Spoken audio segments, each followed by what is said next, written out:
Change character అన్నాడు. మనమందరం ఏం మారుస్తాం? క్యాలెండర్ మారిస్తే ఏమొచ్చింది? There is no use because of changing calendars. Calendars మార్చడం వల్ల పెద్ద ఉపయోగం ఏం లేదు, కానీ మన క్యారెక్టర్ని కనుక మార్చుకుంటే మనకి చాలా ఉపయోగం ఉంది. అవునా కదా? Praise the lord. దేవుడంట ప్రతి సంవత్సరాన్ని మనకు ఒక అవకాశంగా ఇస్తాడంట. ఒక అందమైన అద్భుతమైన అవకాశంగా దేవుడు ప్రతి సంవత్సరాన్ని ఇస్తాడంట. దేనికి? చెత్తగా ఉన్న మన బ్రతుకును ఉత్తమంగా మార్చుకోవడానికి.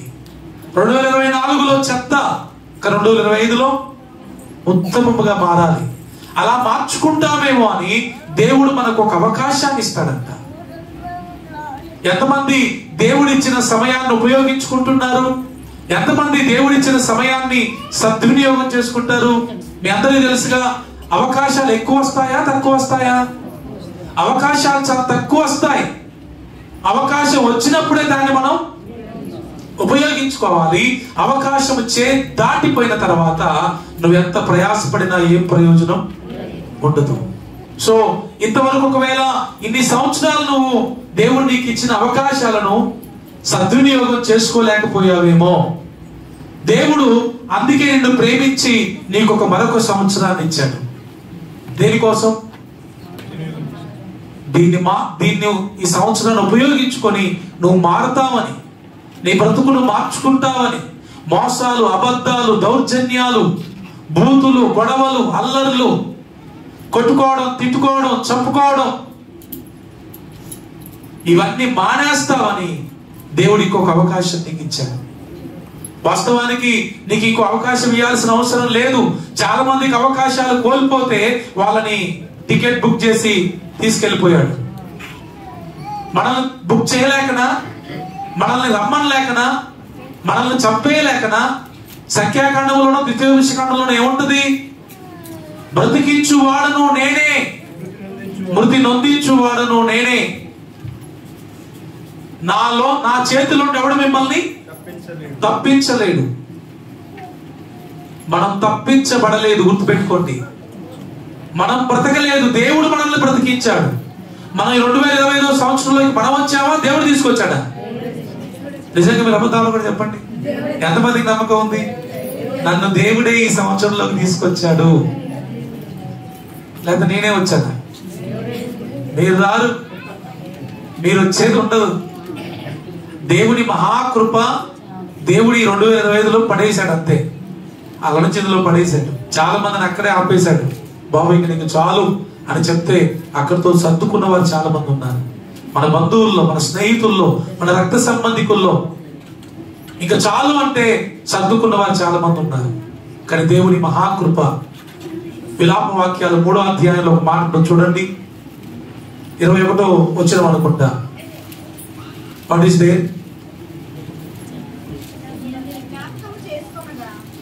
విలాప వాక్యాలు 3వ అధ్యాయం 20.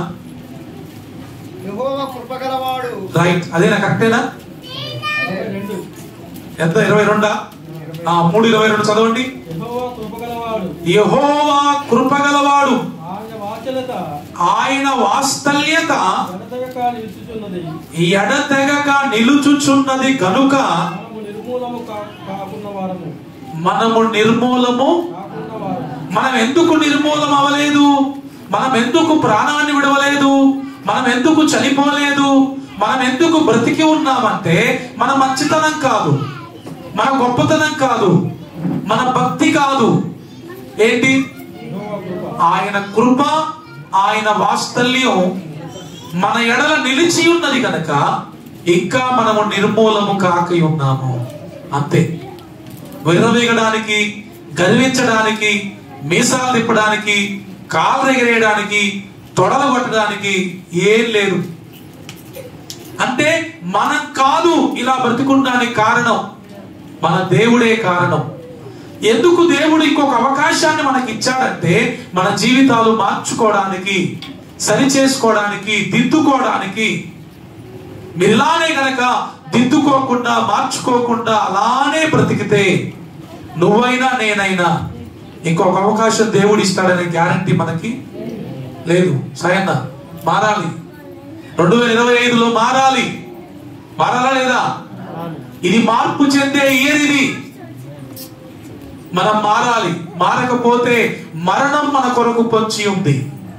సామెతల గ్రంథంలో ఉంటది, ఎన్ని మార్లు గద్దించినను లోబడని వాడు ఎప్పుడు ఏమైపోతాడో తెలియదు. అంటే మారకపోతే మన జీవితానికి గ్యారంటీ లేదు, మారితే మాత్రం మన బ్రతుకుకి గ్యారంటీ ఉంది. మార్చుకుంటానయ్యా, నేను మారుతానయ్యా, నా జీవితాన్ని సరి చేసుకుంటానయ్యా అని ఎవరైతే ప్రభు దగ్గర ప్రార్థన చేస్తారో వాళ్ళకి దేవుడు అవకాశం ఇస్తాడు. మన దేవుడు ఎలాంటి వాడు తెలుసా? Hour God is God of chance అన్నాడు ఒక ఆయన. మన దేవుడు మారడానికి ఎన్ని అవకాశాలైనా ఇస్తాడంట. నువ్వు మారాలి అనుకుంటే ఖచ్చితంగా దేవుడు నీకు అవకాశం ఇస్తాడు. మీరు నిజంగా గుండెల మీద చేసుకొని చెప్పండి, ఇక్కడున్న వాళ్ళందరూ మారాలనుకుంటున్నారా? అట్లే ఉండాలనుకుంటున్నారా? మారాలనుకుంటే ఖచ్చితంగా మీరు కొన్నిటిని విడిచిపెట్టాలి. అవునా? మారడం అంటే ఏంటి? కొన్నిటిని విడిచిపెట్టాలి. మనం చేస్తున్న కొన్ని తప్పిదములు ఉన్నాయి, మనం చేస్తున్న కొన్ని పాపములు ఉన్నాయి, మనం చేస్తున్న కొన్ని అపరాధములు ఉన్నాయి. నువ్వు మారాలి అంటే ఫస్ట్ వాటిని ఏం చేయాలి? You have to leave them, విడవాలి. మరి ఏమేమి విడిచిపెడదాం అనుకుంటారు నాకు చెప్పండి మీరు. ఈ 2025వ సంవత్సరంలో ఏమేమి విడిచిపెడదాం అనుకుంటున్నారు? ఒక అసూయ విడిచిపెట్టాలనుకుంటున్నారంట, ఇంకొకరు చూసారా మారుదాం అని అంటున్నారు కానీ ఏం మారుతారో చెప్పట్లేదు. మీరు మారాలి అనుకునే వారికి ఒక క్లారిటీ ఉంటుంది. అవునా కదమ్మా? నేను మారాలి అనుకుంటే ఏ విషయంలో మారాలో కూడా ఒక క్లారిటీ ఉండాలి. ఏం మారాలో నీకు తెలియనప్పుడు ఏం మార్చుకుంటావు? వింటున్నారా? ఏం మారాలో నీకు తెలియనప్పుడు నువ్వు మార్చుకోవడానికి ఛాన్సెస్ ఉండదు. జనాలంతా పిచ్చిగా బ్రతికేస్తున్నారంటే సంవత్సరాలు వచ్చేస్తున్నాయి, నెలలు గడిచిపోతున్నాయి, పండగలు గడిచిపోతున్నాయి, మనం కూడా వాటిలో పడి కొట్టుకోపోతున్నాం అంతే తప్ప ఎదురీద్దాం అనేది ఎవరికి లేదు. సచ్చిన చేపకి బతికున్న చేపకి తేడా అదే. సచ్చిన చేపేమో ప్రవాహంలో అలా కొట్టుకొని పోయిందంట, బ్రతికున్న చేపేమో ప్రవాహానికి ఎదురీదుద్దంట. మీరందరూ పాపముతో లోకముతో రాజీ పడిపోయి ఇంకా కొట్టుకోపోతారు అంతే. నిజమైన క్రైస్తవుడు ఏం చేస్తాడు తెలుసా? పాపానికి ఎదురీదుతాడు, లోకానికి ఎదురీదుతాడు. మన ఫైటింగ్స్ జనాలతో కాదు, మన ఫైటింగ్స్ ప్రజలతో కాదు, పాపంతో పోరాడమని బైబుల్లో ఉంది. ఎంతవరకు పోరాడాలంట? అబ్బా వినాలి. రక్తము కారునంతగా పాపముతో పోరాడాలంట. పోరాడుతున్నారు ఎవరన్నా? మనుషులతో పోరాడి వాళ్ళకి రక్తాలు వచ్చినట్టు చేస్తారు. Don't fight with man, fight with sin. పాపముతో పోరాడాలి. మన శత్రువు ఎవరు? పాపం. మన శత్రువు ఎవరు? సాతాను. వాళ్ళని గురిగా పెట్టుకొని పోరాడాలి తప్ప మనుషులను గురిగా పెట్టుకొని పోరాడితే వచ్చేది ఏముండదు. పోతే నువ్వు పోతానే తాను పోతాను అంతే. ఈ రోజున మనుషులకి ఏం మార్చుకోవాలో తెలియట్లేదు. నేను ఇంకేం మారాలండి, బాగానే ఉన్నాగా అంటున్నారు చాలా మంది. బూతులు అట్లనే ఉన్నాయి, అబద్ధాలు అట్లనే ఉన్నాయి, గొడవలు అట్లనే ఉన్నాయి, అసూయలు అట్లనే ఉన్నాయి, కొట్లాట్లు అట్లనే ఉన్నాయి. మళ్ళీ నేనేం మారాలి? ఒక భక్తుడు అన్నాడు, సంవత్సరానికి ఒక్క పాపాన్ని విడిచిపెట్టిన 10 సంవత్సరాల్లో 10 పాపాలు విడిచిపెడతాం. 10 పాపాలు పోతే ఇంకా ఎంత ప్రశాంతంగా ఉంటాం. మీకు విషయం తెలుసా? పాపాన్ని పట్టుకోవడం చాలా ఈజీ కానీ పాపాన్ని విడిచిపెట్టడం చాలా కష్టం. విడిచిపెట్టలేవు. త్రాగుడుకు అలవాటు అయ్యావా? అక్రమ సంబంధాలకు అలవాటు అయ్యావా? తిరగడానికి అలవాటు పడ్డావా? ఇది ఈజీ. తాగడానికి అలవాటు పడ్డం, తిరగడానికి అలవాటు పడ్డం, అక్రమ సంబంధాలకు అలవాటు పడ్డం ఈజీయే కానీ వాటిలో నుంచి బయటికి రావాలనుకుంటే నువ్వు రావాలనుకున్నా రాలేవు, అంత కష్టం. అందుకే ఎక్కువ వద్దు. ఈరోజు ఇక్కడ కూడి ఉన్న మీ అందరికీ ఒక్కటి, ఈ దేన్ని విడిచిపెట్టాలనుకుంటున్నారో ఆ ఒక్క క్లారిటీతో ఇక్కడ నుంచి మీరు వెళ్ళాలి. ఏ పాపాన్ని విడిచిపెట్టాలనుకుంటున్నారు? మిమ్మల్ని పాడు చేసే, మిమ్మల్ని నాశనం చేసే, మిమ్మల్ని ఇబ్బంది పెట్టే, మీ జీవితాన్ని కొలాప్స్ చేసే పాపం ఏముంది? అది మీకే తెలిసింది. బాగా మిమ్మల్ని ఇబ్బంది పెట్టేది, బాగా మీరు పాడైపోయేటట్టు చేసేది ఒక పాపం ఉంటుంది. అందరికీ ఒక్కటి ఉంటుంది, కనీసం ఒక్కటైనా ఉంటుంది. ఆ ఒక్కదాన్ని మీరు గుర్తించి దాన్ని వేర్లతో సహా పీకి పారవేస్తే మిగతా పొలం అంతా హ్యాపీగా ఉంటుంది, ఆ కుటుంబం అంతా హ్యాపీగా ఉంటుంది, ఆ గ్రామం అంతా హ్యాపీగా ఉంటుంది. మరి ఆ కలుపు మొక్క ఏంటి? ఆ పురుగేంటి? ఏమా, you must have a clarity. మీరు ఈ ప్రార్థనకు వచ్చి ఒక్క పాపాన్ని కూడా విడిచిపెట్టకుండా వెళ్ళిపోతానంటే మీరు వచ్చిన పెద్ద దేర్ ఇస్ నో యూస్. దేవుడు మిమ్మల్ని ప్రేమించి చెప్తున్నారు, దేవుడు మిమ్మల్ని ప్రేమించి చెప్తున్నారు.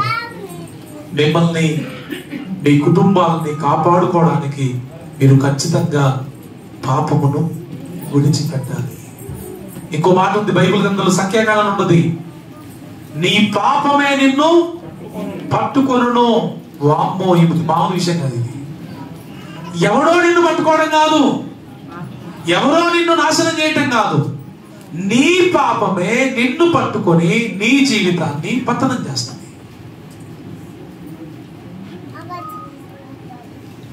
నీ జీవితం నాశనం అయిపోవడానికి ఎవరో కారణం కాదు, నీ పాపమే, నీ పాపమే, నీ పాపమే. బైబిల్ దేవుడు పరిశుద్ధుడు. ఎప్పుడు మాట్లాడినా పరిశుద్ధత గురించే మాట్లాడతాడు, నీతి గురించే మాట్లాడతాడు, న్యాయం గురించే మాట్లాడతాడు, పద్ధతి గురించే మాట్లాడతాడు, మర్యాద గురించే మాట్లాడతాడు. అడ్డగోలుగా ఇది మాట్లాడతాడు. పరిశుద్ధుల జీవితం ప్రభువుకి ఇష్టమైనది. ఎవరిది? పరిశుద్ధుల జీవితం. మీకు మాట చెప్తా వినండి, ఛాలెంజ్ ఇది మీకు. మీరు చాలా మంది అంటారుగా, నీకు మేసం ఉంటే, నువ్వు మగవుని అయితే, ఇంకేదో ఒకే అబ్బకు పుడితే, ఇవన్నీ చెప్తారుగా. మీ అందరికి ఇవన్నీ చెప్పి అంటున్నా, ఈ 2025లో కనుక మీకు ఏమాత్రం పౌరుషం, రోషం, పట్టుదల, ఆసక్తి ఉన్నా నీతిగా బ్రతకడానికి ప్రయత్నం చేయండి, పరిశుద్ధంగా బ్రతకడానికి సహాయం చేయండి. డబ్బులు ఎవరైనా సంపాదిస్తారు, ఆస్తులు ఎవరైనా సంపాదిస్తారు, మోసం ఎవరైనా చేస్తారు, తప్పులు ఎవరైనా చేస్తారు. అది పెద్ద విషయం కాదు. ఏది విషయం తెలుసా? ఏది ఛాలెంజ్ తెలుసా? నీతిగా బ్రతకాలి, న్యాయంగా బ్రతకాలి, పరిశుద్ధంగా బ్రతకాలి, క్రమంగా బ్రతకాలి, మర్యాదగా బ్రతకాలి. ఎవరిని బాధ పెట్టొద్దు, ఎవరిని మోసం చేయొద్దు, అబద్ధాలు ఆడొద్దు, బూతులు మాట్లాడొద్దు. ఈ సంవత్సరంలో నా బ్రతుకు మారాలి. నీకేమాత్రం పౌరుషం ఉన్నా ఈ విషయంలో చూపెట్టండి. ఎంతమంది ఈ ఛాలెంజ్ని స్వీకరిస్తారు? మీరు ఎంతమంది ఈ ఛాలెంజ్ని స్వీకరిస్తారు? మీరు లాభం మీ చేతులు. ఎందుకంటే అంత సులభమైంది కాదు. గురి యొద్దకే పరిగెత్తమన్నాడు పౌలు. ఎక్కడికి? మీ గురి ఏంటి ఈ సంవత్సరంలో? What is your goal? తినడం, తాగడం, పండుకోవడం, పని చేసుకోవడం, మళ్ళీ లేవడం, మళ్ళీ తినడం, మళ్ళీ పండుకోవడం. కొంతమంది ఇట్లనే బతుకుతున్నారు. అసలు బ్రతుకులో మార్పుకు అసలు అవకాశమే లేదు. అది ఎందుకు బతుకుతున్నారు కూడా అర్థం కాకుండా బ్రతికేస్తున్నారు. అలాంటప్పుడు పశువులకి మనకి ఏమైనా వ్యత్యాసం ఉన్నాయా? అవి వస్తే కట్టేస్తాం, మేతేస్తాం, పాలిస్తాయి, పొద్దున్న లేసి పొద్దున్న నాగలు తుంటాయి కొన్ని, లేదంటే మేడానికి పోతాయి, మళ్ళీ వచ్చి పండుకుంటాయి. ఇక వాటి పని ఏంటి? తినడం, పాలేయటం, పొలం దున్నడం, పండుకోవడం, తినడం, పాలేయటం, పొలం దున్నడం, పండుకోవడం. మనం కూడా అంతేనా? కొంతమంది మనుషులు అంతేగా, పని చేస్తారు, డబ్బులు సంపాదిస్తారు, తింటారు, పడుకుంటారు, పెళ్లిళ్ళు చేసుకుంటారు, పిల్లల్ని కంటారు, వాళ్ళ పిల్లలు పెళ్లిళ్ళు చేస్తారు. ఇదే రొటీన్ సర్కిల్. ఇదంతా జీవితం అంత సింపుల్ కాదది. ప్రభు అంత సింపుల్ గా మానవుల్ని బ్రతకమని చెప్పలేదు. ప్రతి మానవుని పట్ల దేవుడు ఒక ప్రత్యేకమైన ప్రణాళిక కలిగి ఉన్నాడు. మన గురించి దేవుడు ఉద్దేశించే ఉద్దేశాలు చాలా గొప్పవి. ఎంత గొప్పవి? చాలా గొప్పవి. ఒక శ్రేష్టమైన బతుకుదాం, ఒక ఉన్నతమైన జీవితాన్ని జీవిద్దాం. దేవుని బిడ్డలారా, గురి లేకుండా గమ్యం లేకుండా బ్రతకడం వలన పెద్ద ఉపయోగం ఏమీ లేదు. దేవునికి స్తోత్రం. చాలా మంది నేను పెద్ద బైక్ మీద తిరిగితే నాకు విలువ వచ్చింది అనుకుంటాను. చాలా మంది మంచి బట్టలు వేసుకుంటే నన్ను చూసి అందరు అబ్బా అంటారు. లేదా మంచి పెద్ద ఇల్లు కట్టుకుంటే ఓ నన్ను చూసి అబ్బా అంటారు. ఇంకో మాట తెలుసా, వస్తు వాహనాలను బట్టి మనకు విలువ రావటం కాదు, మనల్ని బట్టి మన వస్తువులకి మన వాహనాలకి వాటికి విలువ రావాలి. జీవం కలిగిన వాళ్ళ మనవా మరి నా డ్రెస్సు నాకు విలువనివ్వకూడదు, నేను నా డ్రెస్కి విలువనివ్వాలి.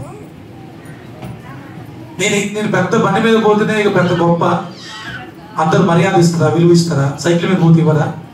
క్యారెక్టర్ మంచిదైతే నడిచిపోయినా కూడా నీకు సెల్యూట్ చేస్తారు. క్యారెక్టర్ సరిగా లేకపోతే బెంచ్ కార్లు దిగినా కూడా ఈ ఊరిని పట్టించుకోడు.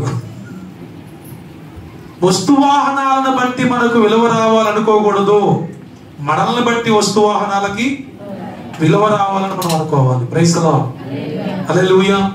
కాబట్టి అలా ప్రభు సన్నిధిలో ఒక శ్రేష్టమైన జీవితాన్ని జీవించడానికి మనం ప్రయత్నం చేద్దాం. ఒక్క మాట చెప్పేసి ముగించేస్తాను చూడండి. మొదటి సమూయేలు గ్రంథం 12వ అధ్యాయం. మొదటి సమూయేలు గ్రంథం 12వ అధ్యాయం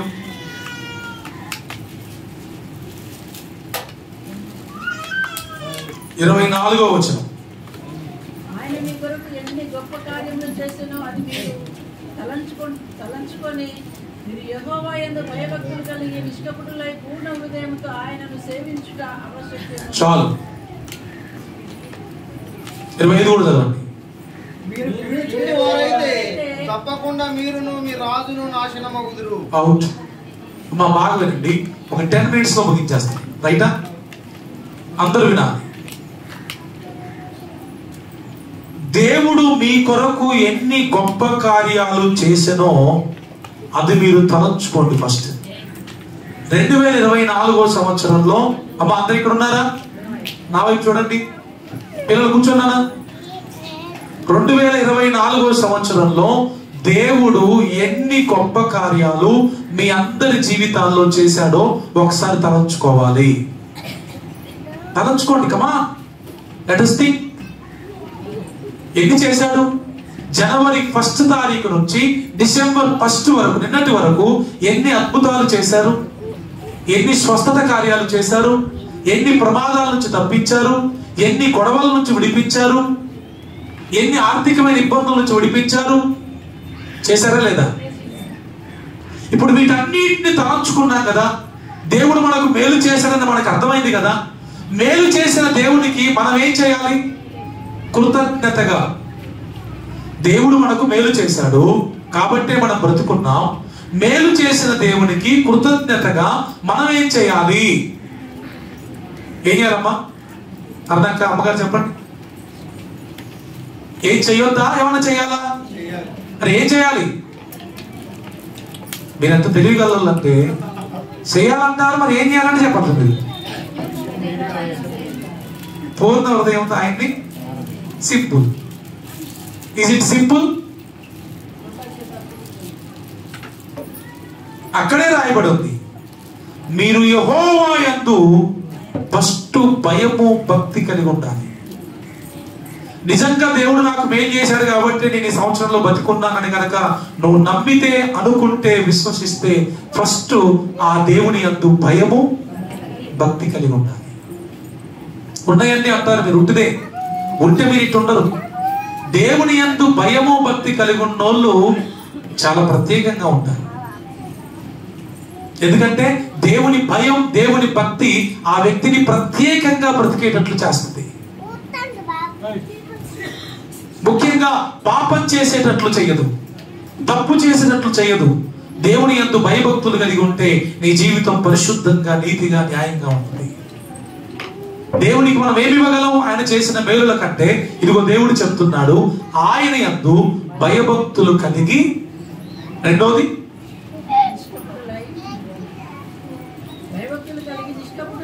నిష్కపటులై. ఏంటి అంటే? ఏ కపటము లేకుండా. అమ్మా వినండి, ఏ కపటము లేకుండా. కపటం అంటే లోపటికొకటి బయటకొకటి, ఇప్పుడు ఒకలాగా రేపు ఒకలాగా. ఇది కపటం, నటన. ఇది ఉండకూడదు. దేవుడు చేసిన మేలును బట్టి దేవుని యందు భయభక్తులు కలిగి ఉండాలి. కపటాన్ని, నీవు చేసిన ఉపకారములకు నేనేమి చెల్లిస్తాననే పాటలో చివరి వచనం ఏంటి? అరే అది స్టార్టింగ్ చరణం ఏంటి?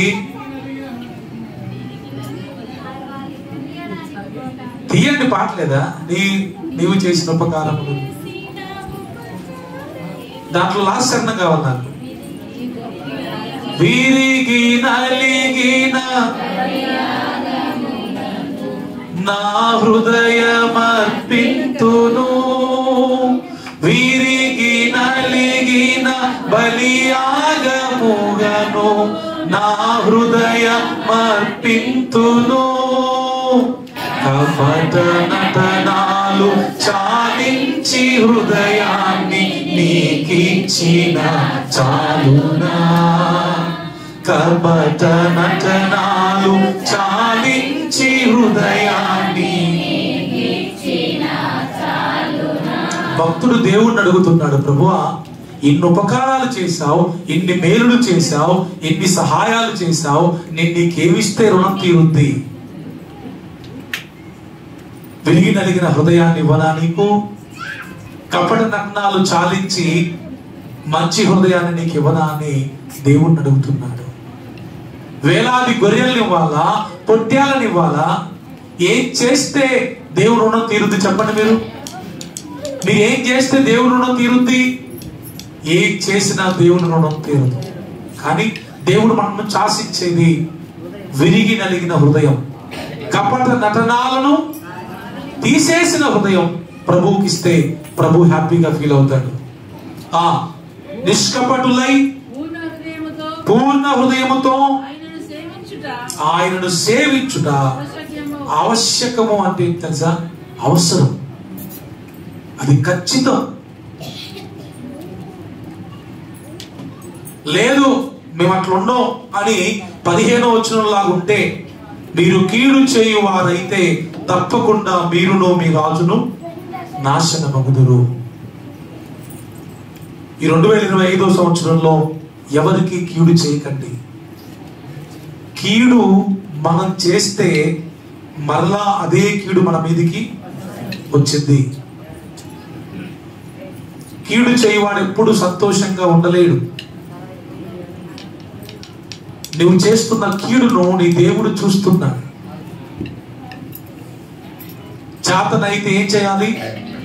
మేలు చేయాలి.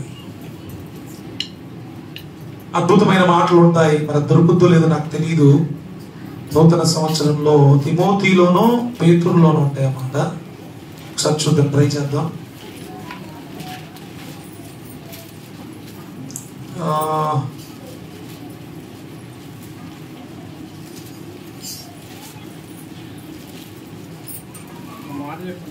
రైట్.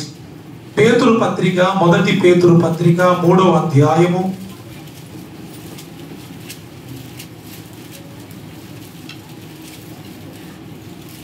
10వ వచనము నేను చదువుతున్నాను, నాతో పాటు మీరు అందరూ చదవాలి.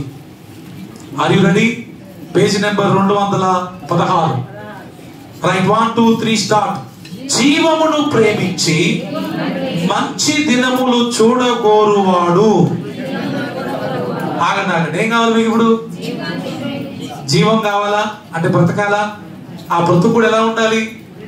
మంచి రోజుల్లో బ్రతకాలా? అలా మీకు మంచి రోజులు రావాలంటే మొదటిది, మంచి దినములు చూడగోరు వాడు ఫస్ట్ చెడ్డదాన్ని పలకకుండా తన నాలుకను కాపాడుకోవాలి. ఫస్ట్ ఏంటి? చెడ్డ మాట పలకకుండా మీ నాలుకను కాపాడుకోవాలి. రెండవది, కపటపు మాటలు చెప్పకుండా తన పెదవులను కాచుకోవాలి. ఏ మాటలు? కపటపు మాటలు, మోసపు మాటలు. మూడవది, అతడు కీడు నుండి తొలగి మేలు చేయాలి. అంటే ఏంటి? కీడు చేసే వ్యక్తి ఇప్పుడు ఏం చేయాలి? మేలు చేయాలి. నాలుగవది, సమాధానమును వెదకి దాన్ని వెంటాడాలి. అంటే ఎవరితో గొడవలు పెట్టుకోకూడదు. నీకు మంచి రోజులు కావాలంటే 4 విషయాలు ప్రభు చెప్పాడు ఇక్కడ. నెంబర్ 1, చెడ్డ మాటలు పలకకుండా నాలుకను కాపాడుకోవాలి. కపటమైన మాటలు పలకకుండా పెదవులను కాపాడుకోవాలి. మూడవది, కీడు చేయకుండా మేలు చేయాలి. సమాధానము వెదకి దాన్ని వెంటాడాలి. అలా గనక మీరు చేస్తే ప్రభువు కన్నులు నీతిమంతుల మీదను ఆయన చెవులు వారి ప్రార్థనల వైపును ఉన్నవి గాని ప్రభువు ముఖము కీడు చేయు వారికి విరోధముగా ఉన్నది. నువ్వు హిందువా, ముస్లిమా, క్రిస్టియనా, ఎవరైనా మీరు కీడు చేసేవారైతే భగవంతుడు మీకు దూరంగా ఉంటాడు.